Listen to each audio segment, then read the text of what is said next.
Hello guys, my name is Vicious. This is another episode of the Coverage 101 podcast, and if you still haven't subscribed to the channel, come on man, you know the drill. Go ahead and click the subscribe button because it's free. You got nothing to lose. And today we're going to be talking about Kanye West. And Kanye West is actually, this one person that has been making headlines like crazy. And the crazy thing is he's also been trending in Italy, Venice, because he's been walking in public with his wife Bianca Santori, butt naked and also exposing boobs, and also working on barefoot or walking with socks on the streets in the city, which is very crazy. So he's been making headlines as well in Italy as he was in Italy. So Kanye West is being sued for overworking his employee, for employee exploitation and unpaid wages. And it's crazy because Kanye West is actually this one celebrity that's been making headlines constantly, and the crazy part is he doesn't care. So apparently Kanye West is being sued by a man named Tony Saxon, and this man says Kanye West hired him in 2021 as a project manager, caretaker and a 24/7 head of security for his house in Malibu.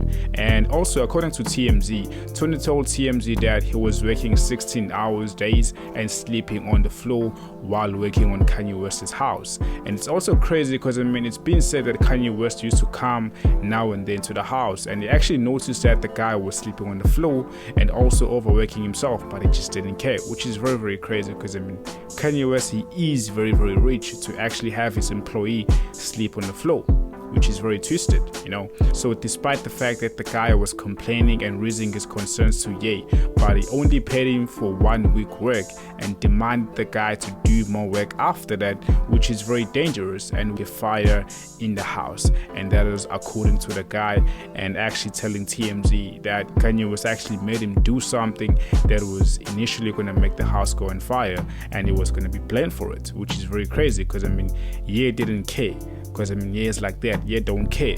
And he actually told the guy if he doesn't do what he's telling him to do, he'll fire him and they won't be friends anymore. And he will only see him on TV. And the guy said he doesn't watch TV. And Ye just fired him on the spot just like that for saying he doesn't watch TV. So the guy's actually suing Kanye West for various labor code violations, and it's going after Yeezy for unpaid wages, And it's really crazy because employees that are working for celebrities, usually they're not treated fairly, So we've seen a lot of cases, we've had a lot of cases where employees are complaining, and usually the celebrity is always going to win, which is very unfair because the employees also deserve to be treated in the right way. And it's actually a similar situation with Kanye West and his employee, which is Tony Saxon, because it's really unfair for Kanye to actually treat this guy like that, because he gave this guy 3 jobs to carry out all by himself. He's a 24/7 head of security, he's a caretaker, he's also a project manager who's responsible to making sure that the house is renovated in a good way that it will be certified in, And still Kanye West is mistreating this guy, which is very crazy, And he actually fired the guy on the spot with no warnings or anything related to that, So which is really crazy. So we're just gonna see how this unfolds and and see what happens, because Kanye West is really off the radar. You can let me know what you guys think about this on the comment section below about Kanye West. And moving on to another story that you're going to be talking about today, we're going to be talking about South Africa. So South Africa is really, really going crazy when it comes to crime, and this time around FBI decided to get involved, because just imagine, and there's actually guys that actually kidnapped an American couple while they were trying to drive to Kruger National Park, which is very crazy. Imagine they have the audacity of kidnapping Americans and robbing the Americans, while they're trying to drive to Kruger National Park, which is really crazy. And then the FBI decided to step in because apparently the SAPS wasn't doing what it's supposed to. So apparently a 36-year-old man has been arrested at the Kanyamazane outside Nespresso for kidnapping and robbery of an American couple who were headed to the Kruger National Park. And the victims are a man which is like 47 and a woman which is aged 39. So the law enforcement team which traced the alleged criminal consisted of units between South African police, which is SAPS, working in conjunction with the American Federal Bureau of Investigation, which is FBI, and private security. And that is according to the reports given by SAPS spokesperson. So apparently the two tourists, and they're actually a couple, were traveling along the R536 road in Calcutta area, which they were stopped by a VW Golf with blue lights. So I'm thinking to myself, they're actually thinking that, these are cops, because they actually had blue lights. So the American couple was actually held at the gunpoint by two suspects who kidnapped the two tourists and drove to a certain spot where the couple was robbed of the personal belongings. So the two suspects actually fled the scene with the stolen items, and the most fortunate thing is that they didn't do anything bad to them. They didn't try to hit them, or because usually criminals be doing some crazy shit. So according to the SAPS, after the couple was robbed, they were able to get to the nearest police station where they were assisted in opening a case, and the investigation was immediately commenced with the hope to arrest those guys that are responsible for robbing this couple and also holding them captive.